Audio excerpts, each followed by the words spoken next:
সারি সারি গাছে ঝুলে আছে নজরকাড়া ব্যানানা ম্যাঙ্গো, আম্রপালি ও বাড়ি ফোর জাতের আম। প্রায় 15 বিঘা জমিতে এসব উন্নত জাতের আম লাগিয়ে তাক লাগিয়ে দিয়েছেন টেলিকম ব্যবসায়ী সামিউল আউয়াল বকুল নামের এক তরুণ উদ্যোক্তা।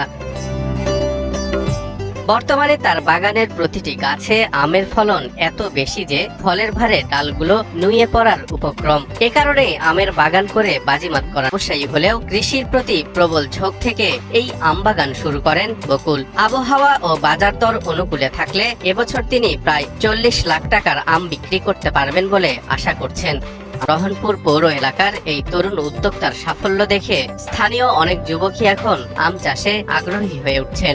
বকুলের এমন সফলতায় শুভ কামনা জানিয়ে গোমস্তাপুর উপজেলা উপসহকারী কৃষি কর্মকর্তা মোহাম্মদ গানিউল ইসলাম মুঠোফোনে জানান, নতুন উদ্যোক্তা হলেও বকুলের সফলতার ব্যাপারে তিনি বেশ আশাবাদী। কিছু ঠিক থাকলে চলতি মৌসুমে বকুলের বাগান থেকে বিপুল পরিমাণ আম দেশের বিভিন্ন প্রান্তে পৌঁছে যাবে, যা তাকে একজন সত্যিকারের সফল কৃষি উদ্যোক্তা হিসেবে প্রতিষ্ঠিত করবে, এমনটাই মনে করছেন স্থানীয় সাধারণ